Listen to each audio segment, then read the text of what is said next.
When's the last time y'all felt like you were being reactionary? Maybe today. Happens to the best of us. And without that razor-sharp focus and the commitment to the fact that little by little progress really does add up, we start to flail, right? I have certainly experienced that. There was a time several years ago when I was a new mom. I had 2 babies. I was actually just talking to an old friend in the back before about how she remembers when I was holding 2 babies. And I was very busy. And I'm pretty sure I had a BlackBerry and an iPhone at the same time. Y'all remember the flashing red light of death? Maybe some of y'all still have that, I don't know. But yeah, I was busy, and I was doing a lot of really good work. Mothering, growing 2 companies at the same time. Things were exploding in my world. And yet I was holding my phone and paying attention to whatever was urgent in the moment, and I literally almost ran into a wall in my house. The funny part was the paint color on that wall was mindful gray. I know, right? But as that wall almost smacks me in the face, it was almost as if God was saying, like, Lara, what are you doing here? What are you doing with your life, your gifts, your talents, the people right in front of you? What are you doing? And he's still asking me that question today, and he might be asking you the same thing. What are you doing with the life that you've been given? And maybe that brings something up for you, and that's just something to notice. If there's something that you think, oh, there's that thing I really want to start saving that $7.50 a day, or I really need to stop doing this, or there's something in the way of me really living out the things that I was created to do. And maybe it's a really small thing. I always love thinking about the example of a ship. If a ship's captain were to veer just 1 degree east, it would be completely off course in about a mile, right? And it's the same with our lives, but we can use that to our advantage. Using habits as daily ways to choose the direction that we want helps us to make some pretty significant progress in a way that we never would have done otherwise. To use my gardening analogy again, I've killed a lot of plants in my life, but also I've done things where I thought, okay, if I just do this once, if I just do a big action towards something, or I take a huge leap of faith, and I'm not saying those things are bad, but it's like watering a plant just once.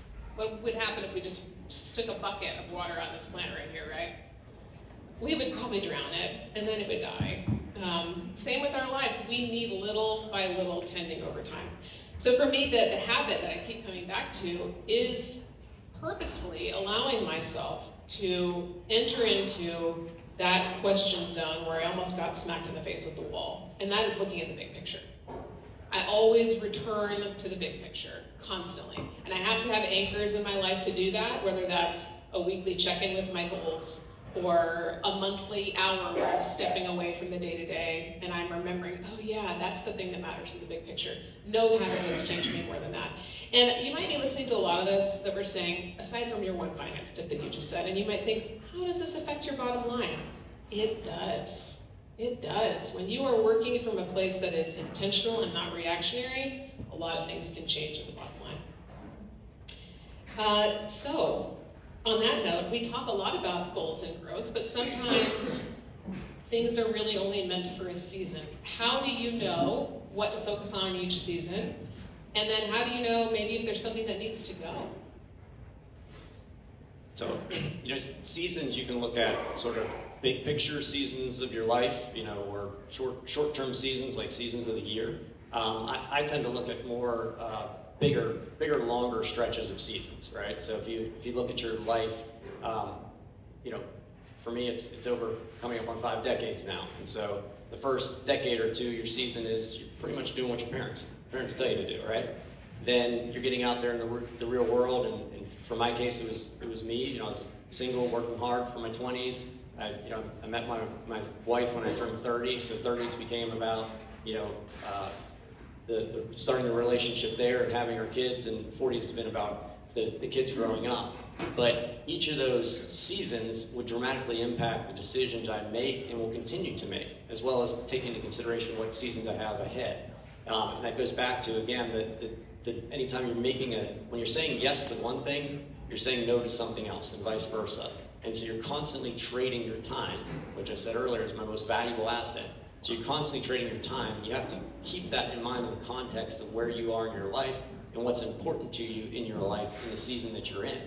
And so the season I'm in right now, I feel a real urgency to spend more time at home, because my kids they have 4.5 more years at home, and then they're going to be off to college. Well, that's a real urgency, right? That's a 4.5 year window to maximize as much time that my wife and I can have with our kids. And that dictates my seasons and my decisions in this season. So when there's a business opportunity, so if anybody's ever invited me to something that's after hours, chances are I said no. And it's because the choice is, do I want to go to another business meeting? I could go to a business meeting every night of the week, or do I want to spend time with my family? And for me, in the season I'm in, it's a no-brainer. Now, when my kids are off and adults and I'm in that season, the answer may be different. But the season you're in your life certainly dictates the decisions you make. But go back to thinking about and making decisions consistent with your values, and consistent with your values with where you are in the time of your life. Yeah, I love that. It really makes me think that all the people that I've worked with across the country in businesses and brands, I see one major pitfall, and that's what you described, which is if you are trying to push yourself to realize a dream or a goal that you think you should have, and pushing towards a should and not on what's actually possible within the season that you're in, typically it fails. We have to go with the season that we're in. And that might mean you have specific circumstances, an ailing parent or a challenge in your life that is calling you to spend more energy somewhere else. We can only do so much. We can't do it all and do it well, but we can choose to cultivate what matters. There are seasons for growing. There are seasons for enjoying the harvest and doing the hard work of that. And there are also seasons for pruning. So I'm gonna tell you a little story. I got a wild hair a few years ago to grow a giant pumpkin, like one of those state fair-sized pumpkins. I had big visions of this. And the reason was deep-seated. I thought, wouldn't this be just a fun thing that my kids could talk about one day? What a neat family story. I believe deeply in family narratives, that the stories that we tell, they shape us. And the stories we hear and tell others, they shape other people too, and they can end up changing the world. And so my one little seed, not so little, it was kind of large, I think it was called a giant Atlantic pumpkin. We planted it grew a whole lot of vine, probably enough vine to cover half this room.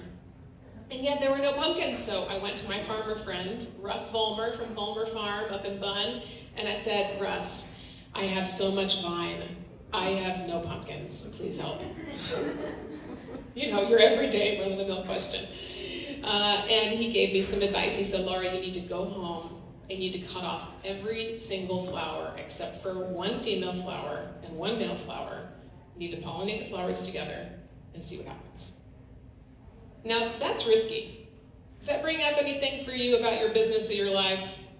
To really take a risk means believing in something you can't yet see and cutting off everything in order to focus on the one thing. And so I did that. I did what he said. It was a little nerve-wracking. Cut it all off. We were the bees. We buzzed a lot. My kids and I, we were like, bzz. We had our little paintbrush. We pollinated the flower. It was a lot of fun. And lo and behold, a little pumpkin started growing. And it turned into 87 pounds. She has a name, Big Rita. She is infamous in our house. Anyone that's named Rita, just know we honor you, we love you. But it was such a wonderful experience, not just to grow my faith and my trust and believing in things I can't see, but also for my kids to see that big things can happen when you take a risk. It's the same with our lives, though. You don't know what's going to happen sometimes when you take a risk in business, right? We can take very calculated, strategic, we can read all the books we can get tons of great advice, but sometimes you just gotta go. And sometimes those are the most fruitful risks. So to close us out here, if someone here wants to build a rich life now, what would you tell them to do? Well, it certainly starts with your definition of rich. And so again, I would challenge you to broaden your definition of rich so it isn't money, but it is what you actually value, living that life aligned with your values. And so for me, living a rich life is about living the best life that I can. And that means I like to say I'm a progress junkie. I'm all about progress. I'm always pushing progress. I have written on my wall, progress equals happiness. And I feel that, as you're progressing, as you're getting better, you continually feel better. And that's just like back to my exercise analogy. I realized as I was losing energy in my 30s that you're either growing or you're dying. And you got a choice. Are you going to fight to grow, or are you going to just slowly wilt away? And so that growth, that progress is part of the journey that keeps you happy in the moment. But to really live a rich life, what I've found is you got to be grateful. You got to appreciate what you have and appreciate the things you have in life. We're all alive and well and physically able. Those things, health in particular, is something we take for granted until you don't have it anymore. I learned that from my dad growing up in a household where my dad was disabled with multiple sclerosis from when I was a little boy. So it made me have a real appreciation for health, and that every day that I was able to get up out of bed and walk when he couldn't, I was grateful for that. And over time, I've sort of evolved that lens of looking at my life through this rich life lens of, I like to look at things, progress is the constant growth or working towards something, and then at some point you achieve what you're working towards, right? And so you gotta sort of live in that moment and celebrate and enjoy that moment of the achievement, not just the progress that you got towards it. And then I like to also look at it from a third lens, which is afterwards, is continuing looking back and appreciating the memory of whatever that was that you worked towards, that you achieved. So I like to look at things, and so like vacations are a simple example to use just to distill this down to something simple. I like to always have a vacation on the books because I got something to look forward to. I can't wait to we're gonna be going skiing in Vail in March. I'm super excited about that. So when something's making me upset at work or whatever, I'm like, but in March, in 28 days, we're gonna be having a phenomenal ski vacation with my family. I can't wait. We're gonna have the best time. And then certainly I'm gonna enjoy the moment of when we're there that week and skiing and having a great time. And I'll take tons of pictures. And those pictures I'll favorite, and I'll put in my favorites album, and I will continually revisit those memory dividends, I like to call them. Look back at those memories. And I always encourage my wife to make a photo album that we leave around the house and we continually revisit. But those memory dividends is what we continually live off of, is looking back, but trying to revisit those as much as possible. That's where you feel grateful. That's where you appreciate what you have. And that allows you to live a truly rich life and live in that life. But it's thinking about those values and what those things are that are important to you, and then keeping yourself focused in the moment and appreciating what you have and not constantly be looking forward. But trust me, I'm a progress guy. I'm going to keep pushing the boundaries. I'm going to keep trying to get better. But at the same time, I appreciate where I am and where I've come from. Yeah, preview here. At 11:30 today, you should read Chris's post on Gold Wealth for more on that. It's excellent. So I've also been inspired by that. I got a little preview. For me, it is that someday is not on the calendar. It's not on my calendar. It's not on yours either. So stop postponing contentment. For me, a rich life means waking up to the fact that this life right now is the good life. And a rich life doesn't start when everything is resolved or everything is finished and everything is completed. A rich life is when I stop looking for something beyond today and I start seeing what I already have here. And that might seem like simplistic advice. Okay, just be grateful for what we have. But let me tell you that gratitude is not something that just happens to you. Gratitude doesn't just magically appear in your life. It's something you actually fight for. It's a sacrifice. Gratitude is an action. So I would encourage you right now, do you have something to write on? Does everybody have something? Or someone to text? Or something. Let's do something about this right now. Like I said, you can end this time feeling a little inspired. Oh, Chris and Lara, great stories. I hope you're wildly unimpressed with me. And I hope you're more focused on what you need to do in your life next to live a rich life. So let's do it right now. Grab a pen and paper, write down just one thing that you are actually really, really thankful for, or send a text to someone right now. You never know what it's going to do for them. I actually had this happen just yesterday. I had a friend out of nowhere text me and say, hey, I was just thinking about you. Just want you to know I'm grateful for you. How are you doing? And she didn't know that I needed that right at that exact moment. So you never know how your one single action step is going to change someone else's life and start a domino effect. So I'm going to give you like 30 seconds. I don't have any waiting music, sorry. I won't sing. But just, let's start with one.